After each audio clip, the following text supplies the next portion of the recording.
میرا سوال یہ ہے، پانچوں نمازوں میں وہی سب کچھ پڑھتے ہیں، پھر دن میں ایک نماز کیوں کافی نہیں ہے؟ شکر کرو 5 نمازیں پڑھتی ہو. شروع میں تو وسلم کو اللہ تعالیٰ نے 50 نمازیں پڑھنے کے لیے کہا تھا. ہیں 50 پڑھنی پڑتی ہیں، تمہارا تو اسکول بھی نہ جا سکتی تم. اللہ تعالیٰ کا ہم شکر کرتے ہیں. دیکھو ہمیں اللہ تعالیٰ نے پیدا کیا اور اس کو ہم کہتے ہیں تو رب العالمین ہے، کوئی رب ہے سارے دنیا کا.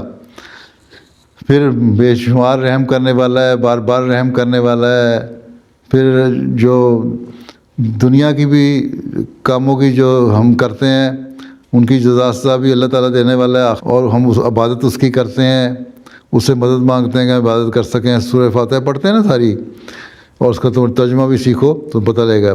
تو بار بار ہم اس سے مانگتے ہیں اس لیے کہ اللہ تعالیٰ اپنے انعاموں کا ہمیں وارث بنائے، ہمیں انعام دیتا چلا جائے.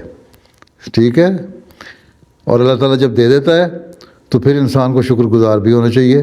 پھر ہم شکر گزاری کے طور پر اللہ تعالیٰ کی عبادت کرتے ہیں کہ اللہ تعالیٰ کا شکر ہے کہ اس نے ہمیں احسان کیا اور ہمیں اپنی اتنی نعمتیں دیں.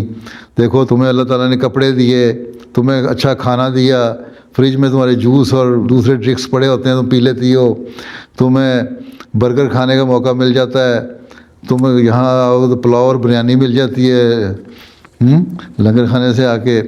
اور گھر میں اماں تمہیں اچھے اچھے کھانے پکا کے دے دیتی ہے، اچھے کپڑے تم پہن لیتے ہو، عید والے دن تم لوگ اچھے کپڑے پہنتے ہو. اور بہت ساری نعمتیں اللہ تعالیٰ نے دی ہوئی ہیں. تو اللہ تعالیٰ کا شکر گزاری کے طور پہ ہم اس کا شکر کرتے ہیں. تو 5 وقت ہم شکر کرتے ہیں کیونکہ دن کے وقت کی 5 حالتیں انسان کی ہیں. کبھی اس کا عروج ہوتا ہے، جس طرح دن چڑھتا ہے، سورج چڑھتا ہے، پھر زوال ہوتا ہے، پھر سورج آ کے اپنے ایک پیک پہ پہنچ کے پھر نیچے گرنا شروع ہوتا ہے، پھر اس کے بعد نیچے چلا جاتا ہے، پھر وہ ڈوب جاتا ہے، پھر رات اندھیری آ جاتی ہے. دن میں بھی تو 5 وقت ہے نا.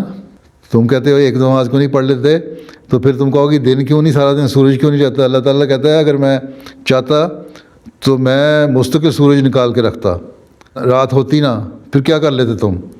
اور اگر میں چاہتا تو صرف رات ہی رات ہوتی اور دن نہ ہوتا، پھر تم کیا کر لیتے؟ تو یہ تو اللہ تعالیٰ کے احسان ہے کہ اس نے مختلف حالتیں رکھی ہیں دن کی بھی. اور جس طرح دن کو سورج سے طلوع کیا اور اس کے بعد آہستہ آہستہ سورج نیچے جاتا رہا اور رات آئی اور پھر رات کے بعد پھر دن آیا، انہی حالتوں کو رکھتے ہوئے اللہ تعالیٰ نے نمازیں ہم پہ فرض کی ہیں تاکہ ہم اس کے مطابق عبادت کر سکیں اور اللہ تعالیٰ کا شکر کر سکیں. اور ہر حالت میں جو دن کے مختلف وقت ہیں ان میں سے جو ہمارے سے غلطیاں ہوئی ہیں ان کی معافی مانگ سکیں، اور آئندہ آنے والی جو چیزیں ہیں ان کے جو اللہ تعالیٰ نے فائدے رکھے ہیں ان سے فائدہ اٹھانے کا لیے اللہ تعالیٰ سے دعا کر سکیں کہ اللہ تعالیٰ ہمیں وہ انعامات بھی دیتا رہے. دن کے 5 وقت ہیں، اس لیے نمازوں کے 5 وقت ہیں. ٹھیک ہے؟ ٹھیک ہے. چلو پھر.